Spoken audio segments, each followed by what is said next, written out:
Hello, my name is Josh Olmstead. I am a registered nurse. Uh, I've been a registered nurse since about 2013.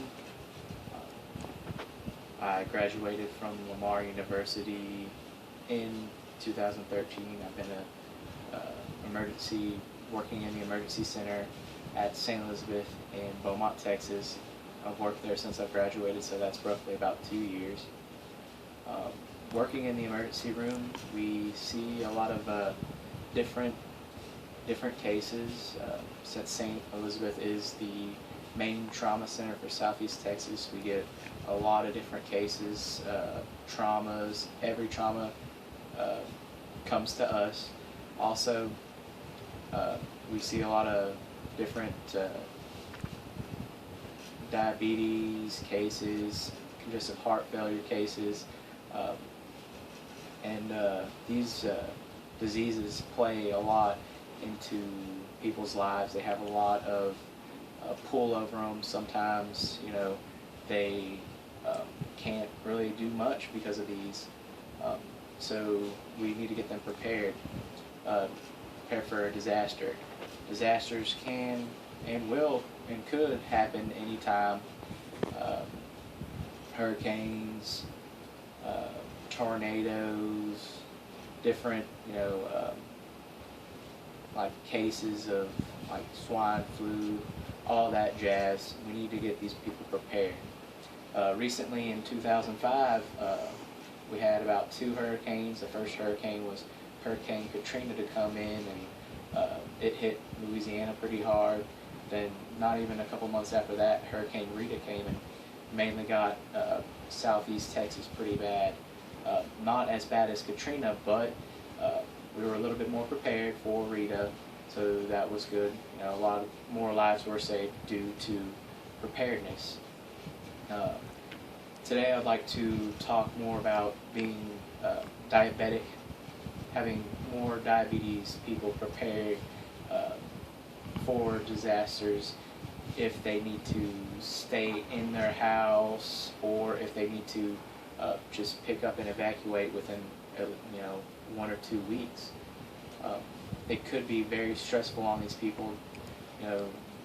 They have a lot to deal with. Diabetes is a huge role player in their lives because they have to regulate and all this stuff.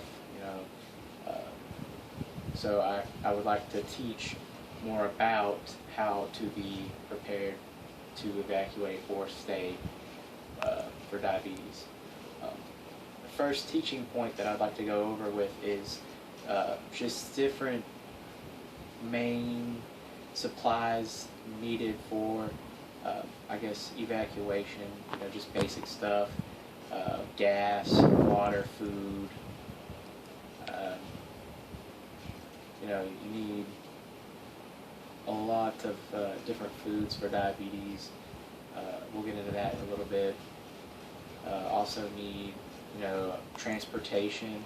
Sometimes, with being diabetic, they're a little bit overweight, so you may need, some kind of emergent transportation for these people.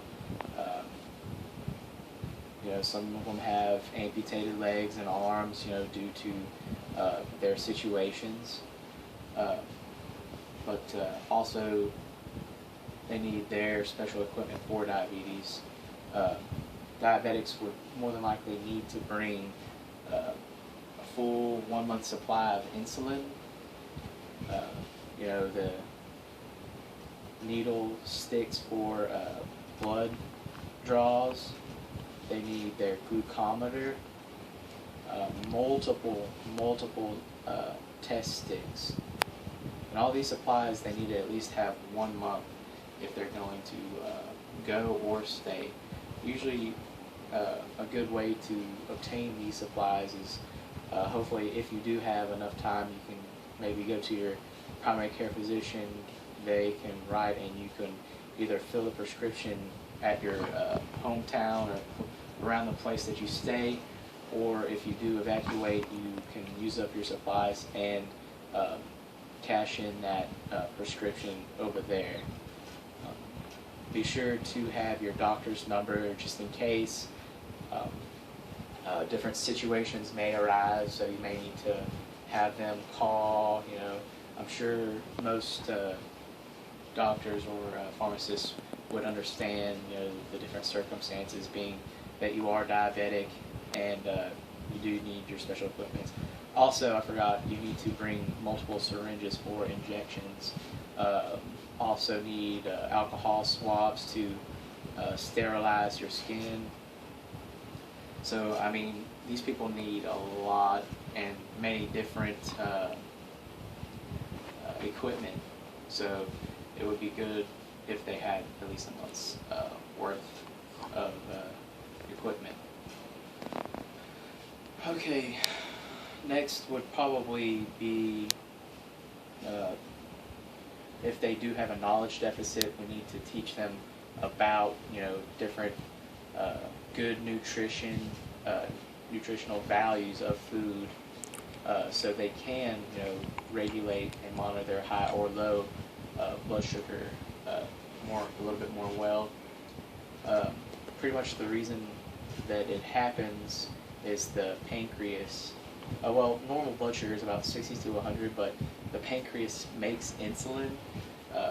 With diabetes, people with diabetes, they lose their pancreatic insulin. The pancreas pretty much either secretes small or not at all insulin.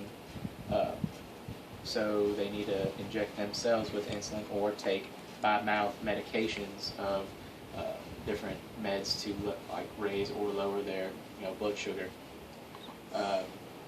This means you need good nutrition to kind of help better regulate and make the person a little bit more healthy, especially if they're overweight and obese. They need to eat good foods. They can eat some apples. They need a little bit fruits, have kind of high sugar, so you need to maybe eat at least 1 or 2 fruits a day. Carbs are concentrated, pretty much sugars that are complex, so carbs kind of go a long way, so you need to kind of watch your intake of carbs. Good foods to eat, peanut butter, some fruits, vegetables, of course, are always a healthy choice. Salads. Try to stay away from fatty dressings. That'll more than likely raise your blood sugar pretty high. And with these people, you need to try and be on top. So you need to at least check your blood sugar 1 to 3 times a day, depending on how sensitive you are to your insulin or by mouth medication. After this, I would like for people to at least list 5 to 10 good foods. They can go to different websites to look up good foods to have them prepare for this disaster or situational where they have to stay in place.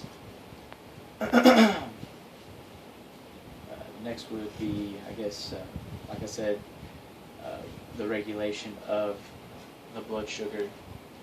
A lot of these people are knowledge deficit. They just get diagnosed with diabetes. They are not sure how to really regulate or the signs and symptoms of high or low blood sugar. So it's good to know a couple different signs and symptoms of each high and low blood sugar that could happen. With high blood sugar, the main symptoms are the need to urinate, the need to eat profusely a bunch of foods, and they also have uncontrollable thirst. So they need to drink lots of, water. They crave water really bad. Usually that's due to them having too high blood sugar. The sugar is just concentrated in the the veins and vessels, so what they're trying to do is more or less dilute it, but they really just need the insulin to help decrease the sugars in their bloodstream. So the body just kind of goes in and they start eating, drinking, and all that stuff really, really bad. So those are the three main signs, and also from what I have experienced as an emergency nurse, people with high blood sugars tend to have a pretty much generalized body pain. A lot of abdominal pain, but they do complain of whole body and mainly stomach pain. So that's another sign and symptom of high blood sugar. Low blood sugar is another story in itself. This happens because they forget to eat, they forget to, they take too much of their medications, and or they just do some kind of strenuous exercise and it just plummets. So the couple signs that are for low blood sugar is you start to get kind of confused, you get very lethargic, you don't kind of your muscles begin to kind of not move as well as they were. You get cold sweats. You get very sweaty. You'll start sweating, and you'll be tired almost all at the same time. And a good way to kind of treat this is if you start seeing these signs is to either I wouldn't really eat a candy bar, but just kind of start small. If like maybe some juice or like an apple, to kind of help raise it. If you still feel lethargic after this, it probably would be good to go with a high concentrated sugary, either candy bar or like a Coke, like a soda that has a lot of sugar in it to kind of help boost that low blood sugar back up. So after that being said, I'd like the aggregate to kind of list at least 3 different signs and symptoms. It could be high and or low signs and symptoms of the blood sugar that happens to the body. That I believe regulation of blood sugar is very they need to regulate it very well because it can get out of control just depending on their metabolism and different bodily factors. That being said, these people really need to be prepared for disasters. Anything could happen to these people. Also, another thing is, I guess, protective equipment, because they do sometimes get what's called neuropathy. That's loss of feeling in their hands and feet, so they need to wear protective equipment if they're going to go out and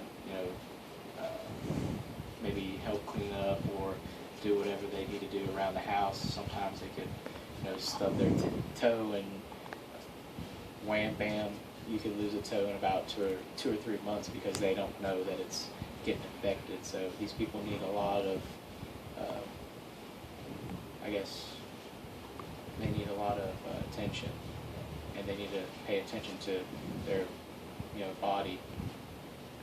So that concludes this educational speech.